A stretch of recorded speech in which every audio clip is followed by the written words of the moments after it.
Epstein कौन था और कैसे वो दुनिया के पावरफुल लोगों से जुड़ा? ट्रंप और एप्स्टीन के बीच क्या राज थे जो अब तक छुपे हैं? एप्स्टीन फाइल्स में ऐसे कौन से नाम हो सकते हैं जो दुनिया हिला सकते हैं? पावर और पैसे के पीछे क्या चल रहा था?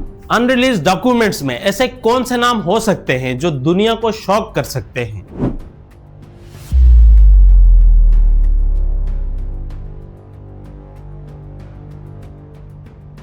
2008 में पूरी दुनिया ने देखा जब अमेरिका का सबसे बड़ा फाइनेंशियल स्कैंडल सामने आया, द हाउसिंग मार्केट क्रैश, जहां लेमन ब्रदर्स का कोलैप्स तारीख बन गया। बैंक्स फेल हो गए और लाखों लोग अपने घरों से हाथ धो बैठे। लेकिन उसी वक्त एक बहुत ज्यादा खतरनाक स्कैंडल छुपाया जा रहा था, एक ऐसा स्कैंडल जो वाटरगेट से भी ज्यादा गंदा था, एनरॉन कॉर्पोरेशन से भी ज्यादा करप्ट था, एक ऐसा स्कैंडल जिसमें दुनिया के सबसे ताकतवर लोग शामिल थे, पॉलिटिशियंस, बिलियनियर्स, सेलिब्रिटीज और शाही खानदानों के अफराद, सब एक ही आदमी से जुड़े हुए थे, जेफरी एप्स्टीन। आज सालों के कवर अप्स और पुरअसरार मौतों के बाद कुछ हकीकतें आखिरकार सामने आ रही हैं। द एप्स्टीन फाइल्स, वो डॉक्यूमेंट्स जो सबको एक्सपोज करने वाले थे। लेकिन यहां सबसे इंटरेस्टिंग स्टोरी यह है कि अभी भी पूरी सच्चाई छुपाई जा रही है, नामों को प्रोटेक्ट किया जा रहा है और वो लोग जो सब कुछ एक्सपोज करने का वादा कर रहे थे अब अपनी ही बातों से भाग रहे हैं। आज की वीडियो में चलिए देखते हैं कि ये फाइल्स एक्चुअली क्या रिवील करती हैं, क्यों इन्हें इतने सालों तक छुपाया गया और सबसे इंपॉर्टेंट, क्या अभी भी हमसे कुछ छुपाया जा रहा है। यह है एप्स्टीन फाइल्स की पूरी कहानी। जेफरी एप्स्टीन की कहानी ऑलमोस्ट नामुमकिन लगती है। 1970s में वो मैनहट्टन के एक प्राइवेट स्कूल में कैलकुलस और फिजिक्स पढ़ाता था, एक आम सा टीचर जिसके पास कॉलेज डिग्री तक नहीं थी। लेकिन सिर्फ कुछ ही सालों में जेफरी एप्स्टीन दुनिया के सबसे अमीर लोगों का फाइनेंशियल एडवाइजर बन चुका था, जो बिलियंस ऑफ डॉलर्स मैनेज करता था। यह कैसे हुआ, जवाब अभी तक क्लियर नहीं है। फाइनेंशियल एक्सपर्ट्स ने भी जब एप्स्टीन के करियर को एनालाइज किया तो उन्हें उसका एक्चुअल बिजनेस मॉडल समझ नहीं आया। किसी भी लेजिटिमेट इन्वेस्टमेंट स्ट्रेटजी का कोई क्लियर एविडेंस नहीं था, सक्सेसफुल डील्स की कोई प्रॉपर ट्रेल नहीं थी। फिर भी उसने $500 मिलियन से ज्यादा की दौलत जमा कर ली। मैनहट्टन में उसके पास एक शानदार और बहुत बड़ा मैंशन था, न्यूयॉर्क सिटी के सबसे बड़े प्राइवेट होम्स में से एक। न्यू मैक्सिको में एक रेंज था, पेरिस में एक लग्जरी अपार्टमेंट था और सबसे बदनाम कैरेबियन में उसका private island Little Saint James था। यह जगह बाद में स्कैंडल्स का मरकज बन गई। वक्त के साथ साथ इसके गिर्द इतनी अफवाहें और एलिगेशन जमा होती चली गईं कि लोकल्स ने इसे पीडोफाइल आइलैंड कहना शुरू कर दिया। मगर हैरानी की बात यह है कि इतनी बदनामी के बावजूद दुनिया के सबसे पावरफुल लोग वहां क्यों जाते थे? दोस्तों, यहां से कहानी असल में डिस्टर्बिंग हो जाती है। जब पाम बीच पुलिस ने जेफरी एप्स्टीन की इन्वेस्टिगेशन शुरू की तो उन्हें अंडर एज गर्ल्स के साथ साथ कई क्राइम्स के सबूत भी मिले। एक 14 साल की लड़की जो रॉयल पाम बीच हाई स्कूल में पढ़ती थी, उसकी सौतेली मां ने पुलिस में रिपोर्ट की कि उसकी बेटी को एक वेल्दी आदमी ने इनअप्रोप्रिएट तरीके से टारगेट किया। उसकी मां ने बताया कि यह आदमी बहुत अमीर है और अक्सर यंग गर्ल्स को अपने घर बुलाता है। उस अफेक्टेड लड़की ने पुलिस को डिटेल्स बताई कि उसे किस तरह एप्स्टीन के मेंशन बुलाया गया और वहां उसे अनकंफर्टेबल सिचुएशन का सामना करना पड़ा, जिसके बदले उसे $300 दिए गए। अगले दिन स्कूल में जब एक और लड़की ने उसे प्रोस्टिट्यूट कहा तो उसकी लड़ाई हो गई। पुलिस ने अफेक्टेड लड़की से पूछा कि क्या कोई और भी एप्स्टीन के साथ इन्वॉल्व था। लड़की ने बताया कि एक और लड़की थी जो उसे वहां लेकर गई थी। इन्वेस्टिगेटर्स ने और भी लड़कियों को इंटरोगेट किया, एक के बाद एक, और फिर 2, 3, 4 करते करते ये इन्वेस्टिगेशन 36 विक्टिम्स तक पहुंच गई। हर एक विक्टिम ने अपनी स्टोरी पुलिस के सामने बयान की। सबकी कहानियों का पैटर्न एक जैसा था, एक ताकतवर और अमीर आदमी और उसके हाथ से होने वाला माइनर्स का एक्सप्लॉयटेशन। जब केस इतना बड़ा और कॉम्प्लेक्स हुआ तो FBI ने भी इसकी इन्वेस्टिगेशन स्टार्ट की। सब एविडेंस रिव्यू किए, witnesses, flight logs, phone records, financial transactions. FBI ने केस का नाम ऑपरेशन लीप ईयर रखा। प्रोसिक्यूटर ने आइडेंटिफाई किया कि कम से कम 36 माइनर विक्टिम्स के साथ क्राइम्स हुए। एविडेंस इतना स्ट्रॉन्ग और डैमेजिंग था कि सेक्स ट्रैफिकिंग ऑफ माइनर्स के केस में 10 से 15 साल तक की सजा हो सकती थी। लेकिन जैसे जैसे इन्वेस्टिगेशन आगे बढ़ी, पावरफुल कनेक्शन और हाई प्रोफाइल लॉयर्स इन्वॉल्व होने लगे। और फिर कुछ ऐसा हुआ जो हमें बताता है कि जब बात किसी अल्ट्रा रिच की हो तो जस्टिस सिस्टम कितना कमजोर हो जाता है। एलेक्जेंडर एकोस्टा, जो US attorney for southern district of Florida थे, उन्होंने एप्स्टीन के लॉयर्स के साथ एक सीक्रेट प्ली डील की। एक इतनी लीनियंट डील कि लीगल एक्सपर्ट ने इसे स्वीट हार्ट डील कहा।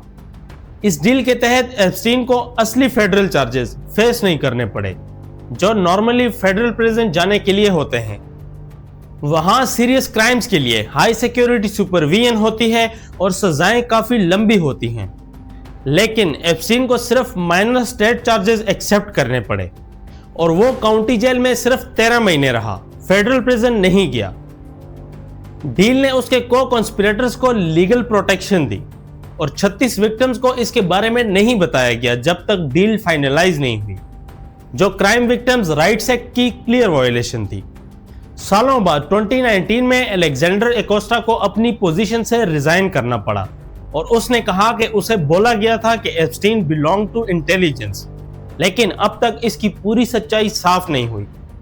जब जेफरी एप्स्टीन आराम से अपनी जिंदगी जी रहा था और पावरफुल लोगों से मिल रहा था, तब एक जर्नलिस्ट ने इस कहानी को दबने नहीं दिया।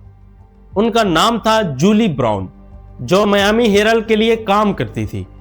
उन्होंने सालों तक पुराने कोर्ट पेपर्स पढ़े, विक्टिम से बात की और ग्रेजुअली पूरा केस दोबारा सामने ले आई। नवंबर 2018 में उनकी स्पेशल रिपोर्ट पब्लिश हुई, जिसमें दिखाया गया कि कैसे सिस्टम ने इन लड़कियों को प्रोटेक्ट नहीं किया। इस रिपोर्ट के बाद पब्लिक का गुस्सा बढ़ गया, पॉलिटिशियंस पर प्रेशर आया और अथॉरिटीज को केस दोबारा खोलना पड़ा। जुलाई 2019 में एप्स्टीन को फिर से अरेस्ट किया गया और इस बार उस पर सीरियस फेडरल चार्जेस लगाए गए, जिनके लिए उसे लंबी जेल हो सकती थी। वो जेल में ट्रायल का इंतजार कर रहा था जब 10 अगस्त 2019 को उसे अपने ही सेल में डेड पाया गया। ऑफिशियल स्टेटमेंट यह थी कि एप्स्टीन ने अपनी जान खुद ले ली, लेकिन उस वक्त कई सवाल सामने आने लगे। उसके सेल के बाहर के कैमरास उस रात काम क्यों नहीं कर रहे थे? 2 गार्ड जो उसे हर 30 मिनट बाद चेक करने आते थे, वो सो गए थे और बाद में उन्होंने रिकॉर्ड्स गलत भरने का इकरार किया।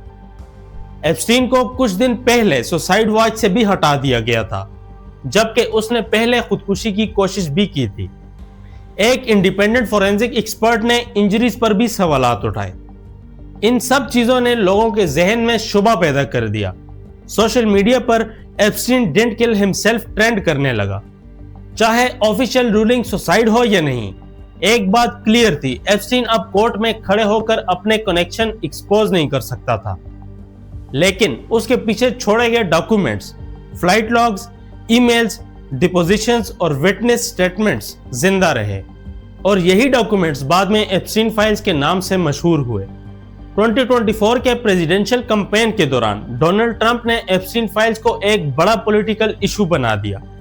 रैलीज और इंटरव्यूज में वो बार बार कहता रहा कि वो सब डॉक्यूमेंट डीक्लासिफाई करेगा और लोगों को पूरी सच्चाई बताएगा। Would you declassify the Epstein files? Yeah, I would. उसने ये भी इशारा दिया कि इन फाइल से उसका पॉलिटिकल ओपोनेंट, खास तौर पर बिल क्लिंटन, एक्सपोज हो सकता है। उनके सपोर्टर्स को उम्मीद हो गई कि अब करप्शन सामने आएगी, लेकिन जब ट्रंप इलेक्शन जीतकर जनवरी 2025 में प्रेसिडेंट बने तो सिचुएशन बदल गई। सिर्फ 6 महीने बाद जुलाई 2025 में उनके जस्टिस डिपार्टमेंट ने अनाउंस किया कि कोई प्रॉपर क्लाइंट लिस्ट मौजूद ही नहीं है और कोई बड़ा डॉक्यूमेंट रिलीज नहीं होगा। ट्रंप ने खुद भी इन फाइल्स को बोरिंग स्टफ और डेमोक्रेटिक हॉक्स कहना शुरू कर दिया। जो चीज वो पहले ट्रांसपेरेंसी के नाम पर रिलीज करने का वादा कर रहा था, अब उसी को वो अनइम्पॉर्टेंट बता रहा था। ये एक क्लियर यू टर्न था और सवाल ये उठता है कि इतनी जल्दी ये तब्दीली क्यों आई? शायद जवाब उसकी अपनी हिस्ट्री में छुपा हो जो एप्स्टीन के साथ जुड़ी हुई है। डोनाल्ड ट्रंप और जेफरी एप्स्टीन तकरीबन 20 सालों तक एक दूसरे को जानते थे और यह बात डॉक्यूमेंटेड रिकॉर्ड का हिस्सा है। 1980s और 90s में उनकी साथ पार्टीज की कई तस्वीरें मौजूद हैं। 2002 में न्यूयॉर्क मैगजीन को दिए गए इंटरव्यू में ट्रंप ने खुद कहा कि वो जेफ को 15 साल से जानता है और यह भी बोला कि उसे खूबसूरत और यंग गर्ल्स पसंद हैं। पब्लिक फ्लाइट लॉग्स के मुताबिक ट्रंप ने एप्स्टीन के प्राइवेट जेट पर कई दफा सफर किया, जो उसके इस क्लेम से मैच नहीं करता कि वो एप्स्टीन को ज्यादा नहीं जानता था। इसी जेट को मीडिया ने लोलिता एक्सप्रेस का नाम दिया क्योंकि एलिगेशंस थे कि इसमें अंडर एज गर्ल्स को ले जाया जाता था। विटनेस स्टेटमेंट्स के मुताबिक ट्रंप उन पार्टीज में भी देखा गया जहां यंग गर्ल्स मौजूद थीं। दिसंबर 2025 में जब एप्स्टीन फाइल्स का कुछ हिस्सा रिलीज हुआ, ट्रंप का नाम ईमेल्स, टेस्टिमोनीज और फ्लाइट रिकॉर्ड्स में बार बार सामने आया। फाइल्स ने यह साबित नहीं किया कि ट्रंप ने कोई क्राइम किया है, लेकिन उन्होंने यह जरूर दिखाया है कि उसका एप्स्टीन से रिश्ता उससे ज्यादा गहरा था जितना वो पब्लिक में मानता रहा। रिकॉर्ड्स के मुताबिक ट्रंप ने 7 या 8 बार एप्स्टीन के प्राइवेट प्लेन पर सफर किया। एक ईमेल में यह भी लिखा गया कि Trump knew about the girls. 2020 में एक फॉर्मर लिमोजीन ड्राइवर ने FBI को बताया कि 1995 में उसने ट्रंप को फोन पर एक लड़की के बारे में बात करते हुए सुना। इसके अलावा गिस्लेन मैक्सवेल के साथ ट्रंप की कई मीटिंग्स भी डॉक्यूमेंट्स में रिकॉर्ड हुई हैं। गिस्लेन मैक्सवेल जेफरी एप्स्टीन की क्लोज एसोसिएट थी, जो अंडर एज गर्ल्स को रिक्रूट और ग्रूम करने में इन्वॉल्व थी।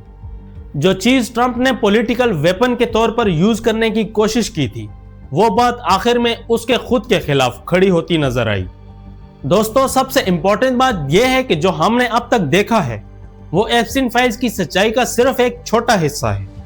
दिसंबर 2025 में जस्टिस डिपार्टमेंट ने सिर्फ 3500 पेजेस रिलीज किए, जबकि 1 मिलियन से ज्यादा डॉक्यूमेंट्स अभी भी अनरिलीज्ड हैं, जो पहले रिलीज हुए मटेरियल से 300 टाइम्स ज्यादा हैं। जो डॉक्यूमेंट्स रिलीज हुए उनमें भी अथॉरिटीज ने बहुत से हिस्सों को जानबूझकर छुपा दिया, नेम्स, डेट्स और इंपॉर्टेंट डिटेल्स को ब्लैक मार्कर से कवर किया। लेकिन कुछ केसेस में ये कवरिंग इतनी कमजोर थी कि आम लोग भी सिंपल टूल्स जैसे फोटोशॉप यूज करके इन डॉक्यूमेंट्स को देख सकते हैं। सवाल यह है कि अनरिलीज डॉक्यूमेंट्स में क्या है, किसका नाम प्रोटेक्ट किया जा रहा है और कौन से पॉलिटिशियंस, बिजनेस लीडर्स और सेलिब्रिटीज इसमें शामिल हैं। एप्स्टीन केस सिर्फ एक आदमी के क्राइम नहीं बल्कि एक ग्लोबल नेटवर्क का केस है जो दुनिया के कई कॉन्टिनेंट्स तक फैला हुआ है। फ्लाइट लॉग्स और टेस्टिमोनीज से दिखता है कि बिलियनियर्स, पॉलिटिशियंस, सेलिब्रिटीज और even member of British royal families जैसे प्रिंस एंड्रयू एप्स्टीन के साथ कनेक्टेड थे। साइंटिस्ट और एकेडमिक्स इंक्लूडिंग स्टीफन हॉकिंग भी कॉन्फ्रेंस के लिए उसके आइलैंड पर गए, जो लोगों के लिए सवाल उठाता है कि यह एसोसिएशन क्यों हुई। नवंबर 2025 में यूएस कांग्रेस ने बायपार्टीसन वोट से एप्स्टीन फाइल्स डीक्लासिफिकेशन एक्ट पास किया, लेकिन बिल में लूप होल्स थे और दिसंबर की रिलीज हेवीली सेंसर्ड रही। विक्टिम्स, एडवोकेट और जर्नलिस्ट अभी भी फुल ट्रांसपेरेंसी के लिए लड़ रहे हैं क्योंकि पब्लिक अकाउंटेबिलिटी के बिना जस्टिस इनकम्प्लीट है।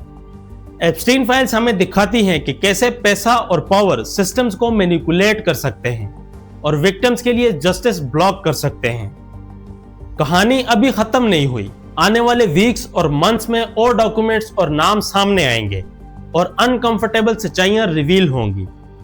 सवाल यह है कि क्या हम असली अकाउंटेबिलिटी देख पाएंगे या यह सिर्फ एक और स्कैंडल बनकर पावरफुल लोगों को प्रोटेक्ट करेगा। Thanks for watching. मिलते हैं नेक्स्ट वीडियो में।